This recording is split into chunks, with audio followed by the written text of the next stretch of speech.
Итак, всем привет! Всем привет! В этом ролике мы с вами посмотрим на OpenCore для плат Z370, для чипсета Z370. Я заводил своему подписчику, впоследствии другу, собирал, настраивал и вот решил снять для вас видео для коллекции. Возвращаемся к теме Hackintosh. Ну, во-первых, здесь вот такие вот таблицы. SSDT AVAC, EC, USB-X, Plug и PMC. То есть все как для Coffee Lake. Это у нас Coffee Lake. Железо будет на экране. Вы увидите.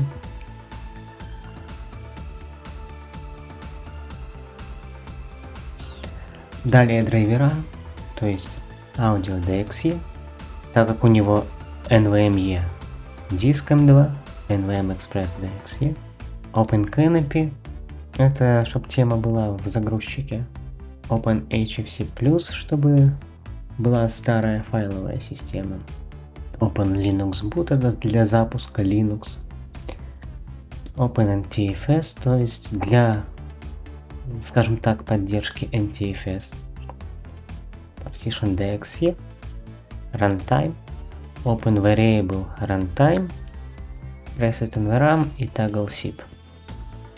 Что касается драйверов, Kexte, Apple LC, Apple Dataset Management, это для того, чтобы был включен трим автоматически. Lilu, сетевая карта Realtek, Restrict Events, Virtual SMC и вот Evergreen. Ничего сверхъестественного. Папка Resources, аудио и тема. Стандартная от разработчиков. Команда Acidanter, коих я уважаю за предоставленную возможность установить Hackintosh на практически любое железо. Спасибо им большое. Ну что, посмотрим с вами конфиг. Давайте мы включим увеличение экрана. Правда, я не помню, по-моему, универсальный доступ, да. Давайте включим увеличение экрана. Кнопочка Command. И откроем наш конфиг через List Editor. ACPI все стандартно. Наши таблицы. Бутерквирки. Ну, то есть я здесь уже не стал изобретать велосипед. Делал все по документации OpenCore. Я ее знаю наизусть, эту документацию. За последние 2 года я ее выучил наизусть. У меня был Hackintosh. В общей сложности Hackintosh у меня был с 2010 года. Сначала AMD, потом пошли Intel. Вот. А столкнувшись с новым загрузчиком, на тот момент выходила macOS Big Sur. Я выучил эту книжку как отче наш. Значит так, что включено? Раз, два. Enable Safe Mode Slide. Protect UEFI Services. Provide Custom Slide. Rebuild Apple Memory Map. Setup Virtual Map. И Sync Runtime Permissions. Все. Все, что включено. Версия это 0.8.3, последняя. Далее. Звук здесь уже прописан. В данный момент там уже все заведено. Просто этот OpenCore я ему ссылал. Там мы уже на месте с ним.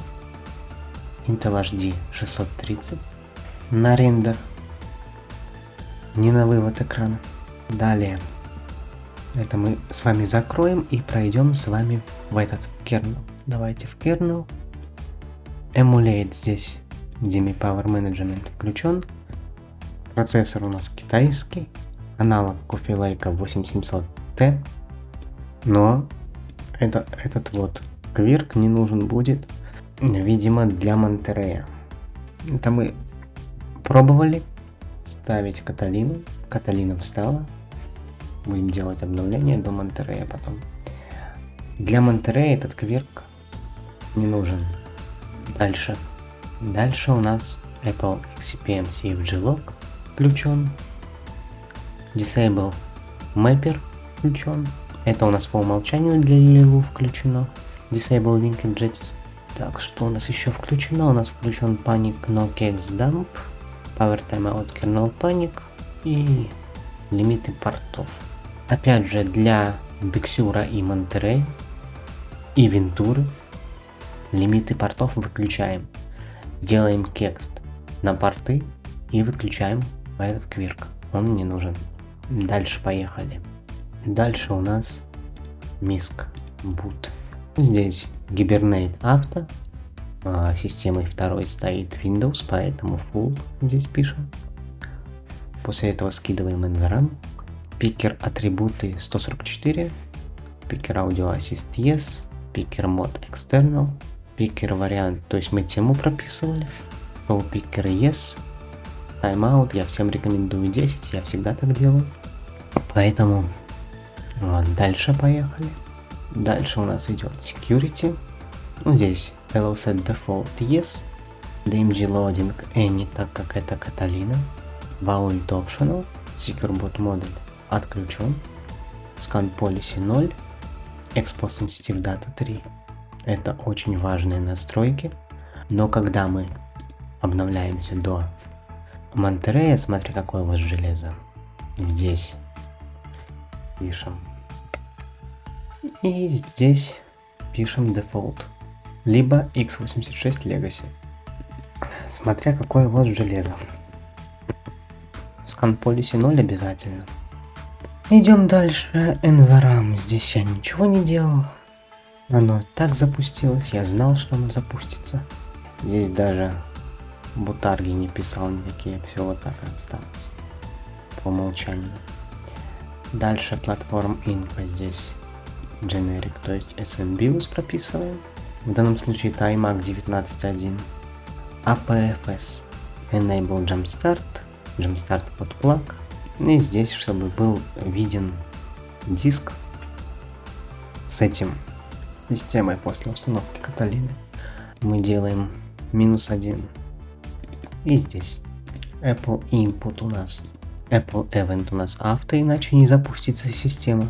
Дальше у нас идет аудио, то есть у нас Audio Out Mask 1. Я не знаю, заработал у него звук включения или нет. Если нет, будем заводить. У меня на ноутбуке, на моем 5-м поколении, работает звук включения вот в таком вот варианте.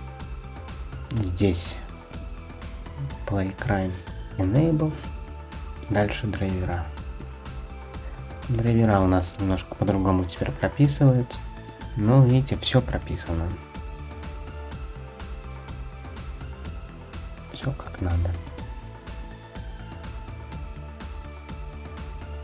Здесь ничего не делаю. Здесь я просто в этих квирках включал Ignore Invalid Flex Ratio и Release USB Ownership. Все. Потом я сохранил OpenCore и сделал следующее. Где у нас папочка? Вот она. Ой, не Docs, а утилиты. OC Validate. Идем, открываем терминал, закидываем OC Validate и закидываем конфиг. И, как видим, нет ошибок. То есть человек уже с работающим Hackintosh у нас. У меня в данный момент MacBook Pro на M1. У меня нет Hackintosh нормального, хорошего. Даже Windows 11 ставить некуда полноценно. Поэтому вот такой вот информативный, надеюсь, для вас ролик по OpenCore. Лайк, подписка, комментарии. Увидимся. Удачных установок.